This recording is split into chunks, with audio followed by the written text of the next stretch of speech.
بسم اللہ الرحمن الرحیم۔ السلام علیکم۔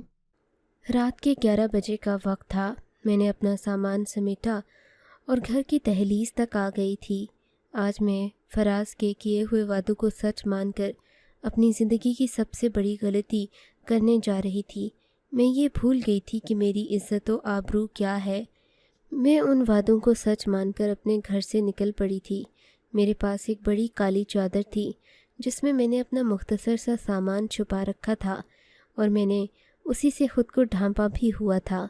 میرے پاس ایک گٹھری تھی جو میں اماں کے زیورات سے بھر کر لائی تھی، کیونکہ میرے پاس وہی سب سے بڑی دولت تھی۔ میں اپنے ماں باپ کی تربیت کو بھی اکثر بھول گئی تھی۔ رات کے تقریباً 11:30 بج چکے تھے۔ گلی میں ہلکی ہلکی پیلی روشنی اندھیرے کو مٹانے کی ناکام کوشش کر رہی تھی۔ میں گٹھری لے کر گھر سے نکلی۔ مجھے فراز کا انتظار تھا، مگر وہ نہ جانے کہاں رہ گیا تھا۔ دھیرے دھیرے قدم اٹھاتی گلی میں آگے بڑھ رہی تھی، کیونکہ میں یہاں کھڑی بھی نہیں رہ سکتی تھی۔ یہاں روشنی تھی اور کوئی مجھے دیکھ بھی سکتا تھا۔ اگر کسی کی نظر پڑ جاتی تو میں خواہ ہی بدنام ہوتی۔ میں ذرا جا کر آگے اندھیرے میں کھڑی ہو گئی تھی۔ مجھے بہت ڈر لگ رہا تھا کہ اگر کسی چور لفنگے نے مجھے دیکھ لیا تو نہ جانے میرا کیا حشر ہوگا۔ اس طرح کی اکیلی لڑکی تو کھلی تجوری ہوتی ہے۔ یہی سوچ کر میں نے اپنی سانس تک روک دی کہ کہیں کسی کو آواز نہ آ جائے۔ پھر مجھے محسوس ہوا میرا سایہ زمین پر پڑ رہا ہے، تو میں چپکے سے گھر کے پاس موجود کونے میں کھڑی ہو گئی۔ اب میں یہاں سے اپنے گھر کے باہر کا منظر دیکھ سکتی تھی۔ ابھی تقریباً 5 منٹ ہی گزرے تھے کہ وہاں فراز نظر آیا۔ وہ یقیناً مجھے ڈھونڈ رہا تھا۔ میں نے ہلکی سی آواز پیدا کر کے اسے اپنی طرف متوجہ کیا۔ وہ سمجھ گیا تھا کہ میں گھر سے نکل کر اس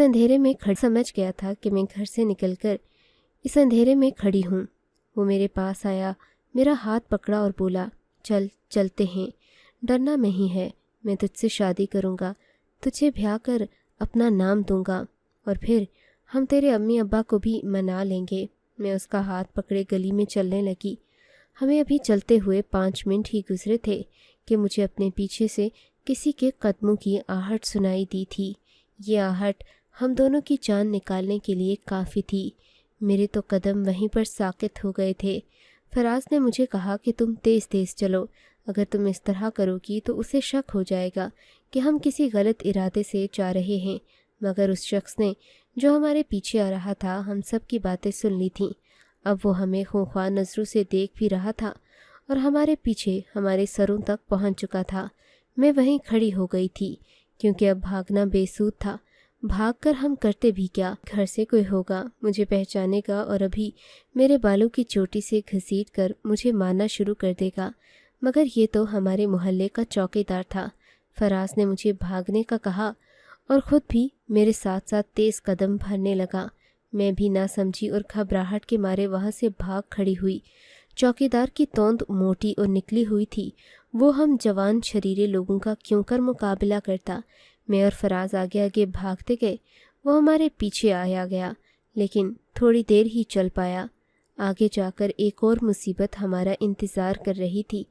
جیسے ہی چوکیدار کی نظروں سے اوجھل ہوئے، مجھے ایک گاڑی نظر آئی جو کہ غالباً پولیس کی لگتی تھی۔ اس گاڑی کو دیکھتے ہی میری روح پھر سے فنا ہو گئی تھی۔ فراز جو میرے پاس پاس چل رہا تھا، ایک پولیس والے کو دیکھتے ہی وہاں سے رفو چکر ہو گیا۔ میں تو فراز کی اس بے وفائی، بے غیرتی اور بے مروتی پر حیران تھی کہ کیسے کوئی لڑکی کو اپنے سہارے پر گھر سے لایا اور اب پھر اسے ہی چھوڑ کر وہاں سے بھاگ نکلا۔ یہ بات مجھے ابھی تک حواس باختہ کیے ہوئے تھی۔ پولیس والا جو کہ آس پاس گشت کر رہا تھا مجھے دیکھ کر بولا، اے لڑکی، تو کہاں جا رہی تھی؟ وہ بھی رات کے اس پہر؟ تجھے شرم نہیں آتی؟ ان کاموں سے باز آ جاؤ ورنہ ذلیل و رسوا ہو کر رہ جاؤ گی۔ وہ انسپیکٹر صاحب، میں نے ایسا کچھ نہیں کیا۔ میں تو اس لڑکی کے ساتھ شادی کی نیت سے گھر سے نکلی تھی۔ آپ میرا یقین کریں، ایسی کوئی بات نہیں۔ میں ایک شریف گھر کی لڑکی ہوں۔ میں انسپیکٹر کے پاؤں میں بیٹھ کر رونے لگی تھی۔ تو شریف گھر کی تو لگتی نہیں ہے۔ شریف گھر کی لڑکیاں رات کے 12 بجے گھر سے نہیں نکلتیں۔ اب میں تمہیں تھانے لے کر جاؤں گا، وہیں جا کر معلوم ہوگا کہ تم کہاں سے آئی ہو اور کس مقصد کے ساتھ اس لڑکے سے جا رہی تھی۔ یہ سن کر میری تو آنکھوں میں آنسو آ گئے، دل زور زور سے دھڑکنے لگا۔ میں اس سے معافی مانگنے لگی، ایسا نہ کرو پولیس والے، میرے ماں باپ کیا سوچیں گے، وہ تو بہت زیادہ عزت والے ہیں۔ اب میں اس لڑکے کے ساتھ اس کے گھر نہیں جاؤں گی، تم مجھے میرے گھر پہنچا دو، میں تمہاری شکر گزار رہوں گی۔ مجھے تو اب گھر کا راستہ بھی بھول گیا ہے۔ تمہیں اپنے گھر کا پتہ یاد ہے؟ ہاں یاد ہے، میں نے پتہ دہراتے ہوئے کہا تھا۔ اوہو، یہ جگہ تو بہت دور ہے، اب یہاں سے کوئی گاڑی بھی نہیں ملے گی، تم اور میں پیدل چلنے سے رہے۔ یہ گاڑی پولیس کی ہے، اگر تمہارے محلے میں گئی تو خواہ ہی تمہاری بدنامی ہوگی۔ تم ایسا کرو، میرے گھر چلو، میرے گھر میں میری بہن ہے، میں اس کو کہوں گا کہ وہ تمہاری رات بھر حفاظت کرے، صبح جب مجھے تسلی ہو جائے گی تو میں تمہیں تمہارے گھر پہنچا دوں گا۔ میں اس کی منتیں کرنے لگی کہ مجھے ایسا نہیں کرنا، میرے ماں باپ میرا انتظار کر رہے ہوں گے، ان کو اگر پتہ چلا کہ میں گھر سے چلی گئی ہوں تو وہ بھی رونے لگ جائیں گے۔ اس نے میری ایک بات نہ سنی، کہنے لگا تم جوان جہاں لڑکی ہو، اس طرح گھر جاؤ گی تو اچھی بات نہیں ہوگی، ویسے بھی گھر والوں کو پتہ چل جائے گا، پھر گاؤں میں اگر تمہاری بدنامی ہو گئی کہ ایک پولیس والا تمہیں گھر چھوڑنے آیا تھا، سب برا ہی سمجھیں گے۔ صبح میری بہن کے ساتھ تم ان کے گھر چلی جانا، یعنی اپنے ماں باپ کو یہ کہنا کہ تم اپنی سہیلی کے گھر آئی تھی، کوئی بھی بہانہ کر دینا کہ تم اپنی سہیلی سے ملنے آئی تھی۔ میں تو ویسے بھی پولیس میں انسپیکٹر ہوں، تم تو جانتی ہو کہ پولیس والوں کی عزت ہوتی ہے، کوئی مجھ پر شک نہیں کر سکتا۔ اس پولیس والے نے یہ بات کہہ کر مجھے مطمئن کر دیا۔ میں نے کہا ٹھیک ہے، جیسا آپ کہتے ہو میں ویسا ہی کروں گی، مجھے اپنے گھر لے چلو۔ میں اس پولیس والے کے ساتھ اس کے گھر کے لیے چل پڑی، مگر میرا دل بہت بری طرح دھڑک رہا تھا، نہ جانے یہ پولیس والا مجھے کہاں لے جائے۔ میں سوچ سوچ کر ہلکان ہو رہی تھی، مگر اس پر بھروسہ کرنے کے علاوہ میرے پاس اور کوئی چارہ بھی میں نہیں بٹھایا، بلکہ خود ہی مجھے اپنے گھر تک لے آیا۔ گھر پہنچ کر اس نے دروازے پر دستک دی، سامنے ایک عورت آئی۔ عورت نے مجھے دیکھتے ہی سوالیہ نظروں سے اس پولیس والے کو دیکھا، شاید وہ اشاروں میں پوچھ رہی تھی کہ یہ لڑکی کون ہے۔ پولیس والے نے فوراً اس لڑکی کو چپ رہنے کا کہا اور بولا، میں تمہیں بعد میں بتاؤں گا کہ یہ کون ہے، فی الحال تم ادھر آؤ، مجھے تم سے ایک ضروری بات کرنی ہے۔ پولیس والے نے مجھے گھر کے اندر بھیج کر دوسری لڑکی کو باہر بلا لیا، پھر نہ جانے دونوں میں کیا بات ہوئی، دونوں ہنستے ہوئے اندر آئے۔ وہ لڑکی بہت خوش لگ رہی تھی۔ تم کون ہو، کہاں سے آئی ہو؟ اس نے مجھ سے پوچھا۔ چلو میں تمہیں نئے کپڑے دیتی ہوں، تم پہن کر آرام سے سو جانا، یہ کپڑے تو لگتا ہے تم نے آج دلہن بننے کی نیت سے پہنے تھے۔ اس کی بات مجھے بری بھی لگی، مگر میں غصہ پی گئی تھی۔ اب جب کہ ایک غلطی ہو ہی گئی تھی تو پھر اس پر رونے پیٹنے کا کوئی فائدہ نہیں تھا۔ مجھے تو رہ کر فراز پر افسوس ہو رہا تھا جو مجھے اتنے لارے دے کر گھر سے لایا اور صرف ایک پولیس والے کی مونچھ دیکھ کر ڈر گیا۔ مجھے یہ سب بہت برا لگا تھا، مگر میں نے قسمت سے سمجھوتا کر لیا۔ اب اماں ابا کے گھر بھی اس طرح نہیں جا سکتی تھی۔ وہ لڑکی مجھے کمرے میں لے کر آ گئی، بولی کہ تم یہ نئے کپڑے پہن لو اور سو جاؤ، باقی باتیں صبح ہوں گی، رات بہت ہو چکی ہے۔ اس نے مجھے پانی کا بھی پوچھا، مجھے ہلکا سا پانی پلایا اور پھر اس نے وہ سب کام وغیرہ بند کر دیے جو وہ اس وقت کر رہی تھی۔ مجھے تو لگا کہ وہ مصروف تھی پڑھائی میں، لیکن میرے آتے ہی اس نے میرا ادب کیا اور کمرے کی روشنی بند کر دی۔ میں بستر پر لیٹی تو مجھے عجیب سا محسوس ہو رہا تھا۔ وہ پولیس والا تو ایک سچا آدمی لگتا تھا، اسے دیکھ کر لگتا تو نہ تھا کہ وہ دھوکے باز یا پھر گھناؤنے جرائم میں ملوث ہوگا، مگر پھر بھی میں بہت ڈر رہی تھی۔ پوری رات مجھے نیند نہیں آئی کہ قریب کہیں میری آنکھ کھلی تو میں سو گئی۔ صبح سویرے ہی جاگ گئی تھی۔ وہ لڑکی جس کا نام شازمینہ تھا وہ مجھے اٹھانے آئی اور بولی، اٹھو، بہت دیر ہو گئی ہے۔ اس لڑکی نے یہ کہہ کر مجھے پریشان کر دیا، کیونکہ مجھے تو صبح سویرے اپنے والدین کے گھر جانا تھا، مگر یہاں پہلے ہی صبح کے 10 بج چکے تھے۔ میں نے پوچھا کہ تمہارا بھائی فرقان کہاں ہے جو کہ مجھے میرے ماں باپ کے گھر چھوڑ دے گا؟ اس نے مجھ سے وعدہ کیا تھا کہ وہ مجھے میرے گھر پہنچائے گا۔ فرقان تو اپنے دفتر چلا گیا ہے، وہ تھانے جاتا ہے اور پھر شام کو ہی واپس آتا ہے۔ تم تو جانتی ہو پولیس والوں کا کام کتنا سخت ہوتا ہے۔ یہ سن کر میرے قدموں تلے سے زمین کھسک گئی۔ اس نے تو کہا تھا کہ وہ مجھے گھر پہنچا کر آئے گا، اب تم ہی میری مدد کر دو، میں اپنے گھر جانا چاہتی ہوں، خدا کے لیے انکار مت کرنا۔ میں نے کہا تو وہ ہنس کر بولی، ارے بھابھی، ارے بھائی، اس گھر میں آنا اور پھر واپس جانا اتنا آسان نہیں تم سمجھ رہی ہو۔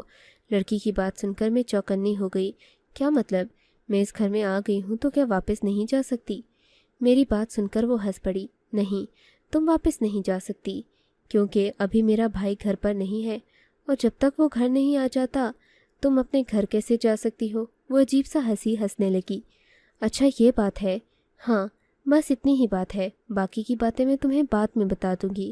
یہ کہہ کر وہ تو اپنے کمرے میں چلی گئی، لیکن میں اتنی پریشان تھی کہ بتا نہیں سکتی، کیونکہ وہ لڑکی جو کہ اس پولیس والے کی بہن تھی مجھے اپنے گھر میں مہمان کے طور پر رکھے ہوئے تو تھی، لیکن کیا پتہ وہ مجھے کل بیچ ہی دے، اور پھر مجھے اسے تو گھر جانے دینا چاہیے۔ میں نے لڑکی کی بات پر دھیان نہیں دیا، کہا کہ مجھے گھر پہنچا دو، میں اپنے گھر واپس جانا چاہتی ہوں۔ تب وہ بولی کہ نہیں، تم اب گھر نہیں جا سکتی کیونکہ گھر کو باہر سے تالا لگا ہے۔ میں حواس باختہ ہو گئی۔ وہ پورا دن میں وہیں پر انتظار کرتی رہی۔ اپنے ماں باپ کے گھر کیسے جاؤں؟ اس گھر کا تالا توڑ دوں یا پھر ان کو کسی طرح سے یہ پیغام پہنچا دوں کہ میں یہاں ایک پولیس والے کے گھر میں قید ہوں؟ مگر یہ سب اتنا آسان نہیں جتنا کہ کہنے میں لگتا ہے۔ شام ہونے میں زیادہ دیر نہیں لگی تھی کہ فرقان گھر آ گئے۔ فرقان کے آتے ہی میں نے پہلا مطالبہ یہی کیا، آپ نے تو کہا تھا کہ آپ مجھے صبح میرے گھر پہنچا دیں گے، اب صبح سے دوبارہ رات ہونے لگی ہے، خدا کے لیے مجھے میرے گھر چھوڑ آئیں۔ فرقان نے یہ بات سنی تو بولا، ہاں تو میں نے کب تمہیں یہ کہا تھا کہ میں صبح سویرے تمہیں لے کر جاؤں گا؟ صبح سے مطلب کل تھا۔ اگر تم ابھی جانا چاہتی ہو تو بتاؤ، ویسے تو اب تک لوگ سو چکے ہوتے ہیں، یہ تو میری ڈیوٹی کی وجہ سے میری بہن جاگتی رہتی ہے۔ نہیں، آپ مجھے پہنچا کر آئیں، میں آدھا راستہ بھی چل لوں تو باقی کا خود طے کر لوں گی۔ میرا اعتماد دیکھ کر وہ ہار گیا، بولا ٹھیک ہے تم تیار ہو جاؤ، میں تمہیں تمہارے ماں باپ کے گھر لے چلتا ہوں۔ میں نے بھی اپنا مختصر سا سامان واپس سمیٹا اور اس کے سامنے آ کر کھڑی ہو گئی۔ وہ میری طرف ہنس کر بولا، آج تم واپس اسی گھر میں آؤ گی کیونکہ یہاں تمہارا۔ یہ کہہ کر وہ خاموش ہو گیا، اور پھر اس نے جو کہا تھا وہی سچ ہوا۔ وہ مجھے لے کر جیسے ہی میرے گھر کے دروازے پر دستک دینے لگا، اگلے ہی لمحے میری ماں میرے سامنے کھڑی تھی، مگر مجھے دیکھتے ہی ان کا چہرہ بدل گیا تھا، چہرے کا رنگ بالکل پھیکا پڑ گیا۔ اماں، ابا کہاں ہیں؟ میری بات پر اماں نے مجھے زوردار تھپڑ مارا اور بولی، تو کیا سمجھتی ہے سب پہلے جیسا ہو جائے گا؟ جس کے ساتھ منہ کالا کرنے گئی تھی اسی کے ساتھ واپس چلی جا، میں آئندہ تیری شکل یہاں نہ دیکھوں۔ کیوں مجھے اس عمر میں بیوہ کرنے پر تلی ہے؟ یہ شخص جو تمہارے ساتھ آیا ہے، تمہارا باپ اس کو بھی جان سے مار دے گا۔ اب بہتر ہے کہ تم یہاں سے چلی جاؤ، دوبارہ ہمیں رابطہ کرنے کی کوئی کوشش نہ کرنا۔ یہ کہہ کر اس نے مجھ سے منہ پھیر لیا۔ پھر کوئی اتنا بھی خود غرض کیسے ہو سکتا ہے؟ میری تو محبت کی کہانی بھی ادھوری رہ گئی تھی۔ اب ماں باپ نے بھی مجھے گھر سے نکال دیا۔ میں بہت پریشان ہوئی اور رونے لگی۔ تبھی وہ انسپیکٹر بولا، چلو تم میرے گھر چلو، جب تک تمہارے ماں باپ راضی ہوتے تم وہیں رہ لینا۔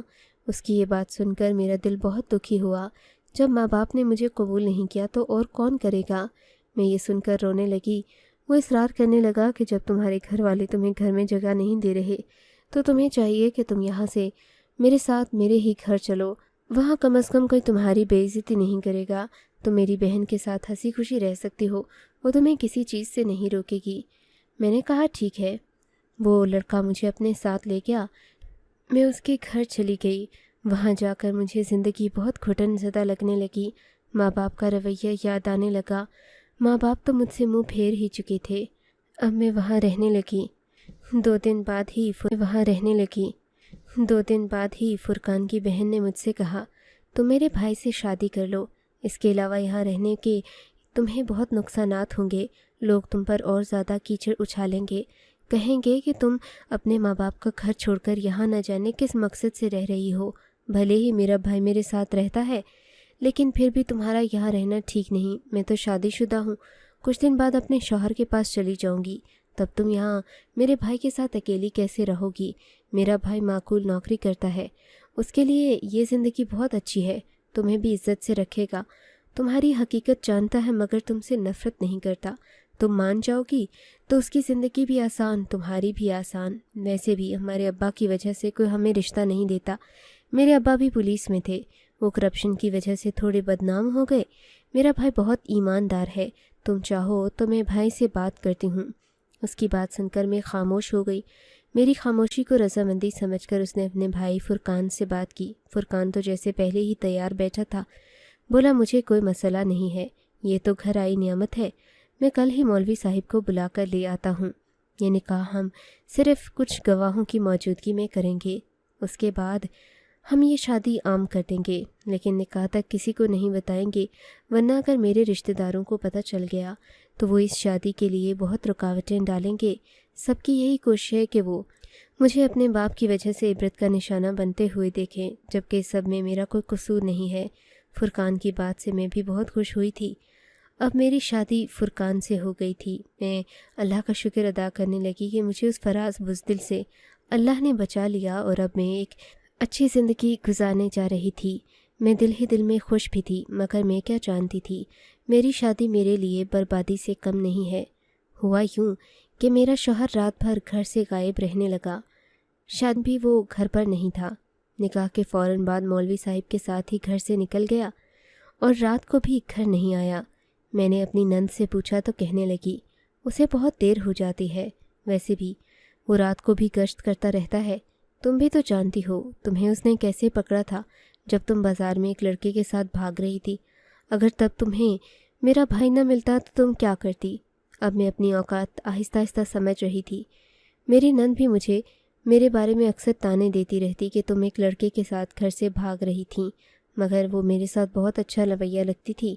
کہتی کہ اگر میرے بھائی کو تم سے اولاد ہو گئی وہ تم سے اور بھی محبت کرے گا، مگر ہاں کبھی مجھے چالاکی دکھانے کی کوشش مت کرنا، میں اس کی اکلوتی بہن ہوں اور وہ میری زندگی بھر عزت کرے گا۔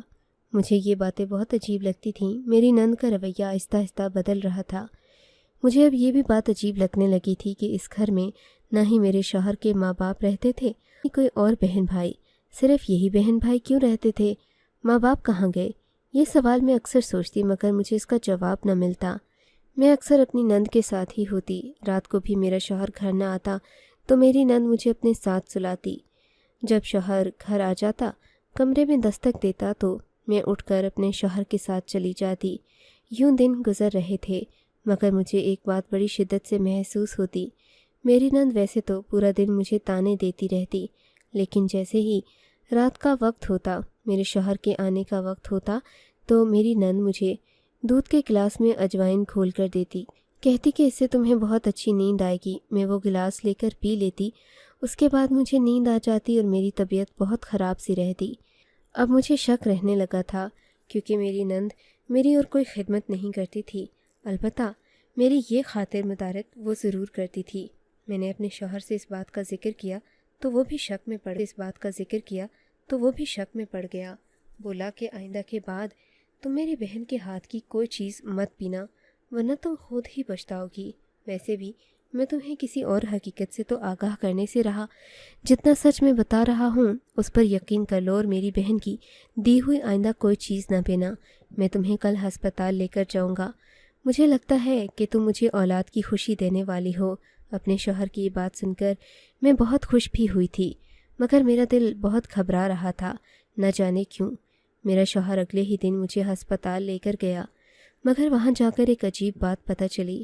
میں جس اولاد کی ماں بننے والی تھی، دنیا میں آنے سے ہی پہلے اس کا قتل ہو چکا تھا۔ میں اس خبر پر روتی بلکتی اپنے شوہر سے پوچھنے لگی کہ یہ سب کیوں اور کیسے ہوا۔ کہنے لگا تم نے اس کا دیا ہوا دودھ کا گلاس جو پی لیا تھا، مگر وہ ایسا کیوں کرے گی؟ میں نے روتے ہوئے پوچھا۔ اس لیے میری بھولی رہے ہیں، یقیناً آپ مذاق کر رہے ہوں گے۔ میری بات سن کر اس نے بے بسی سے کہا میں مذاق نہیں کر رہا، مگر مجھے معاف کر دو، ہم نے تمہیں اپنے فائدے اور مقصد کے لیے استعمال کیا۔ وہ لڑکی میری بہن نہیں، میری بیوی ہے، کئی عرصے سے میرے ساتھ رہتی ہے، اس کے ہاں اولاد بھی نہیں ہے۔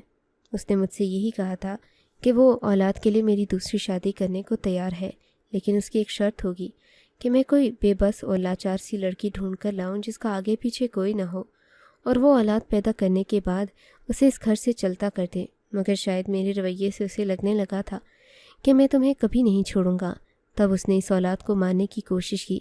مجھے حیرت ہے کہ وہ یہ سب تو خود ہی کہتی تھی، اس نے مجھ سے تم سے شادی کرنے کے لیے مجھے خود ہی راضی کیا تھا، اور اب وہ تم سے دشمنی نبھا رہی ہے۔ سچ ہے کہ انسان کسی حالت میں خوش نہیں رہ سکتا۔ میرا شوہر مجھے گھر لے آیا، میری سوتن کو ساری حقیقت پتہ چلی۔ اب وہ کھل کر دشمنی پر اتر آئی۔ روز ہمارے ایسے ہی لڑائی جھگڑے رہتے، یہاں تک کہ میرے شوہر نے مجھے ایک الگ گھر میں منتقل کر دیا۔ مجھ سے کہا کہ میں تمہیں کبھی نہیں چھوڑوں گا، کیونکہ میں اپنی بیوی کی باتوں میں آ گیا تھا، مگر مجھے اندازہ ہو گیا ہے کہ کسی بے سہارا کو سہارا دے کر دوبارہ سے بے سہارا کرنا بہت بڑا گناہ ہے۔ خدا کا شکر کہ میرے شوہر کو اللہ نے احساس جیسی دولت دی، ورنہ تو آج میں نہ جانے۔ آپ کو اگر یہ کہانی اچھی لگی ہے تو اس ویڈیو کو لائک کیجیے، اور اس طرح کی مزید کہانیاں سننے کے لیے ہمارے چینل کو ضرور سبسکرائب کیجیے۔ کہانی سننے کا شکریہ۔ آپ سے ملاقات ہوگی اگلی ویڈیو میں، تب تک کے لیے اللہ حافظ۔